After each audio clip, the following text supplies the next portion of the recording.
assignment contracts, and on-market deals. Let's talk about it. What's going on, guys? Mike Hill, the Wholesaling Titan here, and in today's video, I'm answering a question from one of my new students who texted me yesterday and asked, how can I make offers on the MLS when realtors won't accept contracts that are assignable? All right, so let's break this one down really quickly and just get straight to the point. First, a refresher, or for anyone new here, an assignment is when you have a contract to purchase a property and you assign or sell your rights to buy. So to be clear, you aren't flipping a house. You're just selling your rights, also known as flipping the paper. Now, assignments are nice because they're simple and they're easy. One purchase and sales agreement. No need to put up a deposit, no need for earnest money, no paying closing costs, no need for transactional funding. It's just very convenient if you're working with little capital and or if the potential profit on your deal is kind of on the skinny side. But it can be true that a lot of realtors see assignments as kind of red flags. They operate under the assumption, and in some cases justifiably so, that you're less likely to close because you can theoretically assign and walk away without ensuring that the deal closes. So there's less liability, less incentive for you to actually close. They might assume you're going to wholesale it. Maybe they're assuming you don't have the capital, or they've had some negative experiences with wholesalers or assignable contracts in the past. And for those reasons, they see lower conversion rates on assignable deals. But first, let's tackle the assumption in the original question. Most realtors won't accept an assignable contract. Well, first thing I want to address here is that realtors don't accept or reject contracts. They are not the decision makers. They represent the interests of their sellers and simply present your offer. Ultimately, it's the seller that makes that decision. And it is true for some types of deals, you just won't be allowed to assign. Those are going to be things like your REOs and your short sales, or even a seller who says, hey, I just don't want to look at anything assignable. But in general, just because a property is listed does not mean that you can't make an offer that is assignable. So to be clear, right, you can absolutely still make assignable offers on market properties. But now the question is, should you? And if you choose to do so, I'm going to give you some words of wisdom to help you get those assignable contracts accepted. So, when you're looking to make an offer on a listed property, you need to assess things like demand, right? You need to understand seller motivation. You can get that type of intel from the realtor and look at factors like days on market. So for example, if I see a distressed property that is only suitable for a cash buyer because let's say it needs a lot of work, and the asking price makes sense as a deal, but it's only been on market for 6 days, I'm not going to make the contract assignable because there's probably going to be several offers on it and a lot more competition on it. So if I submit an assignable contract and somebody else submits a non-assignable contract, assuming all terms, conditions, and offer price is basically the same, the other party is most likely going to get their deal accepted. But let's say a similar property has been on market for, say, 60 days. Now I'd feel more comfortable submitting an assignable contract and most likely even a lowball offer because it isn't getting much attention and there really isn't any competition. Now, in most cases, I personally recommend submitting a non-assignable contract for these on-market properties.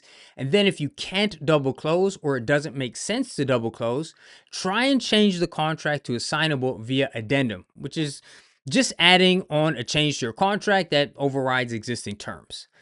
Once you already have that control, meaning your contract has been signed by the seller, it's often easier to make these types of changes once you're already in contract, right? After the seller has committed to your offer, and or if you are assigning it to a specific buyer, assuming that you've already found one. Most sellers and the realtors advising them will be more comfortable with signing an addendum allowing an assignment if you have a specific buyer name rather than just giving you an open assignment. Also, they're more comfortable agreeing to an assignment with you still being liable versus an assignment with no liability. And they're also more likely to accept the change if you can explain why. So we already established that the realtor isn't the decision maker, but they do have significant influence over the seller. And in most cases, their objection or concern isn't actually that you're assigning the contract, although some people do feel like this. But the real objection is more so that you'll back out of the deal and that you won't close. They want to know that you're going to perform, that the seller is going to get paid, that they're going to get paid. And so here's where it's your job to really exude confidence, right? Provide justification if necessary, and to show them why this is a great option. I always tell my students, man, like anytime you want something from someone or you want them to do something for you, you got to stop making it about you. You need to show them why it's in their best interest. So, this is where confidence and communication, empathy, building rapport, and understanding their needs is so important. Seller needs to walk away with X amount of dollars and wants to sell it in 30 days. Hey, you can do that. You can pay cash, take the property in as is condition without them having to do any repairs, and close in a few weeks. And now let's look at it from the realtor's perspective. Let's say you get the call out, right? Why is this assignable? The seller doesn't want to do an assignable contract. Seller doesn't want to waste time. Are you a wholesaler? Are you wholesaling the property? So first things first, don't freak out. Don't get nervous or start backpedaling. Personally, my default response is to let them know that I'm an investor with multiple exit strategies, meaning I could fix and flip it, I could hold it as a rental, I could wholesale it, because, quite frankly, it's none of anybody's damn business what I do with the property. If I buy a car, the dealership doesn't need to know if I'm going to drive it for the next 10 years or if I'm going to drive it down the block and sell it to my cousin.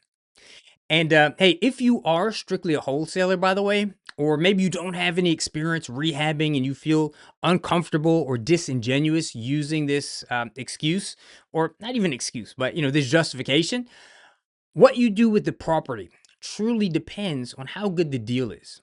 So if you get a super deeply discounted property, I would refer you to a lender who would finance that deal.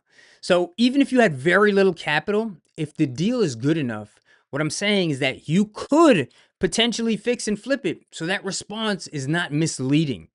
Most of my cash buyers, they don't necessarily have that amount of cash just sitting in their bank account. They're using hard money loans. They're using other people's money. But I digress here, right? While this is my default and recommended response, I'm an investor, depends on what the numbers are, right? If the numbers work. But if you do want to disclose that you're wholesaling, or maybe the agent is probing, or maybe you've, let it out, or maybe you're just building some good rapport. Hey, listen, that's fine, okay? Just say it with your chest, man. Be confident in what you do. You should know in your heart that you're going to do everything in your power to get that deal sold. Now remember, the realtor's primary job is simply to get that property sold. And their goal is to get paid. And in my experience, a lot of them are pretty lazy, right? They just post it on the MLS and they wait for other realtors or third-party sites to bring in buyers. And then the good ones, man, they got to put in some work to get these properties sold. They need to advertise, right? They got to get good pictures, go to showings, hold open houses, use print media, make flyers, put out signs, create and pay for Facebook ad campaigns, all this stuff, right? And it takes money and it takes time. So how do you add value? Well, first, you're coming to terms that the seller has agreed to, what they're asking for.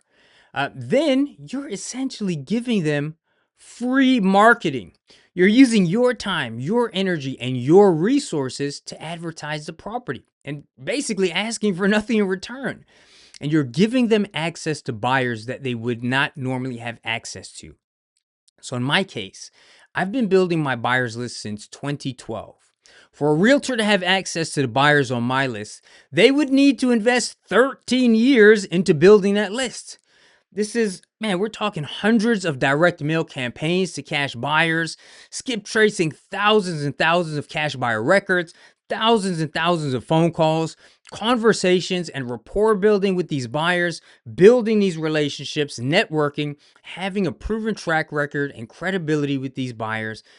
Thousands of dollars spent on Facebook ads, lists, and subscription services, and then my time actively marketing these deals. So, like, do you see how much value I'm bringing to the table? It's free marketing for them. And then there's the potential for them to do deals with me in the future and sell more of their properties. And, if you get the pushback, well, we don't want to tie up the property. It's like, bro, don't let them hit you with this worst case scenario and then act like it's some huge waste of their time. Like, they can literally give you, 7 to 10 days to find a buyer, during which time they can accept backup offers anyway. So just articulate that value proposition, and while you won't have a 100% acceptance rate, you'll see that you can still get assignable contracts accepted and or convert non-assignable contracts to assignable ones for on-market properties. And then, there are other closing options out there, like going into a non-assignable contract in the name of a land trust, assigning your beneficial interest in the land trust, effectively allowing you to do the same thing as an assignment, but just on a non-assignable contract. But I'm getting ahead of myself, man. We'll save that one for another video. But if you do want to learn more strategies, like closing in that land trust, just grab my free wholesaling course in the description below. There's also a link to jump on a free one-on-one call with me if you are interested in working together.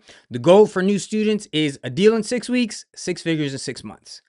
But anyway, the takeaway from today's video is that yes, you can still submit assignable contracts on market properties.